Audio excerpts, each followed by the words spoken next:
أعوذ بالله من الشيطان الرجيم يا أيها الذين آمنوا لا ترفعوا أصواتكم فوق صوت النبي ولا تجهروا له بالقول كجهر بعضكم لبعض أن تحبط أعمالكم وأنتم لا تشعرون. അല്ലാഹു തആല സൂറത്തുൽ ഹുജറാത്തിലെ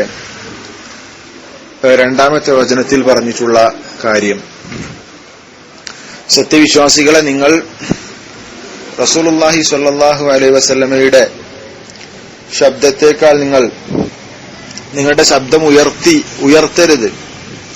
അതുപോലെ തന്നെ നിങ്ങൾ പരസ്പരം സംസാരിക്കുന്നത് പോലെ റസൂലുള്ളാഹി സ്വല്ലല്ലാഹു അലൈഹി വസല്ലമയോട് നല്ല ഉച്ചത്തിൽ സംസാരിക്കുകയും ചെയ്യരുത്. നിങ്ങളുടെ അമലുകൾ നിങ്ങൾ അറിയാതെ പൊളിഞ്ഞു പോകാതിരിക്കാൻ വേണ്ടി എന്നാണ്.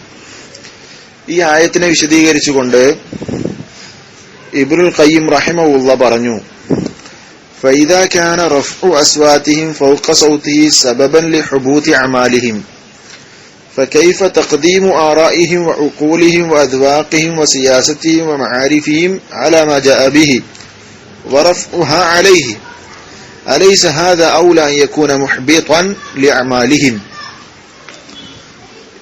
شيخ رحمه الله പറയാണ്, فإذا كان رفع أصواتهم فوق صوته സബബൻ ലിഹുബൂതി അമാലിഹിം, സത്യവിശ്വാസികൾ അവരുടെ ശബ്ദം റസൂലുള്ളാഹി സ്വല്ലല്ലാഹു അലൈഹി വസല്ലമയുടെ ശബ്ദത്തേക്കാൾ ഉയർത്തുക എന്നുള്ളത് അവരുടെ അമലുകൾ പൊളിഞ്ഞു പോകാൻ കാരണമാകുമെങ്കിൽ, സത്യവിശ്വാസികൾ റസൂലുള്ളാഹി സ്വല്ലല്ലാഹു അലൈഹി വസല്ലമയേക്കാൾ റസൂലിന്റെ ശബ്ദത്തേക്കാൾ ശബ്ദം ഉയർത്തുക എന്നുള്ളത് അവരുടെ അമലുകൾ പൊളിഞ്ഞു പോകാൻ കാരണമാകുന്ന ഒരു കാര്യമാകുമെങ്കിൽ, فكيف تقديم آرائهم وعقولهم وأذواقهم وسياستهم ومعارفهم على ما جاء به, എപ്രകാരമാണ് അവരുടെ അഭിപ്രായങ്ങളും അവരുടെ ബുദ്ധികളും അവരുടെ അഭിരുചികളും അവരുടെ അധികാരങ്ങളും അതുപോലെ തന്നെ അവരുടെ അറിവുകളും റസൂലുള്ളാഹി സ്വല്ലല്ലാഹു അലൈഹി വസല്ലം കൊണ്ടുവന്നതിനേക്കാൾ മുന്തിക്കുക. വറഫ്ഉഹ അലൈഹി, അവരുടെ അഭിപ്രായങ്ങളും അതുപോലെ ഈ പറഞ്ഞിട്ടുള്ള അവരുടെ ബുദ്ധികളും ഒക്കെ, മുകളിൽ പറഞ്ഞിട്ടുള്ള കാര്യങ്ങളൊക്കെ റസൂലുള്ളാഹി കൊണ്ടുവന്നതിനേക്കാൾ അതിനെ ഉയർത്തിവെക്കാൻ സാധിക്കും, അതിനേക്കാൾ ഉയർത്തിവെക്കാൻ മുന്തിക്കാൻ സാധിക്കും. എങ്ങനെയാണത് ശരിയാവുക?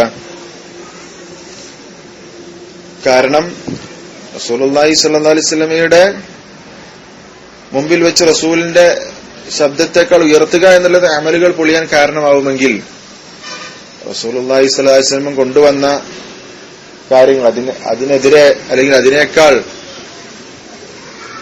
നമ്മുടെ അഭിപ്രായങ്ങളും അതുപോലെ തന്നെ ബുദ്ധികളും അതുപോലെ തന്നെ അഭിരുചികളും മറ്റു അറിവുകളുമൊക്കെ അതിനേക്കാൾ അതിനെ മുന്തിക്കുകയും മേൽ ഈ പറഞ്ഞ അഭിപ്രായങ്ങളും ബുദ്ധികളൊക്കെ ഉയർത്തി വെക്കുക എന്നുള്ളത് എങ്ങനെ ശരിയാകും? അലൈസ ഹാദ ഔല അൻ യകൂന മുഹ്ബിതൻ ലിഅമാലിഹിം, ഈ പറഞ്ഞ കാര്യമല്ലേ അവരുടെ അമലുകൾ പൊളിഞ്ഞു പോകാൻ ഏറ്റവും യോജിച്ചത്, അർഹമായിട്ടുള്ളത് ഈ പറഞ്ഞതല്ലേ? തന്റെ അഭിപ്രായങ്ങളും തന്റെ ബുദ്ധികളും തന്റെ അതുപോലെ തന്നെ അഭിരുചികളും അതുപോലെ തന്നെ തന്റെ അറിവുകളും റസൂലുള്ളാഹി സ്വല്ലല്ലാഹു അലൈഹി വസല്ലം കൊണ്ടുവന്നതിനേക്കാൾ അതിന് പരിഗണന കൊടുക്കുകയും അതിനെ മുന്തിക്കുകയും ചെയ്യുക എന്നുള്ളതല്ലേ യഥാർത്ഥത്തിൽ റസൂലുള്ളാഹി സ്വല്ലല്ലാഹു അലൈഹി വസല്ലം മുമ്പിൽ വെച്ച് ശബ്ദമുയർത്തി സംസാരിക്കുന്നത് അമല് പൊളിയാൻ കാരണമാകുമെങ്കിൽ അതിനേക്കാൾ അർഹമായത്, ഏറ്റവും യോജിച്ചത് യഥാർത്ഥത്തിൽ അമലുകൾ പൊളിയാൻ കാരണമായിട്ടുള്ള കാര്യം ഇതല്ലേ എന്നാണ് ഇബ്നുൽ ഖയ്യിം റഹിമഹുല്ലാഹ് ചോദിക്കുന്നത്.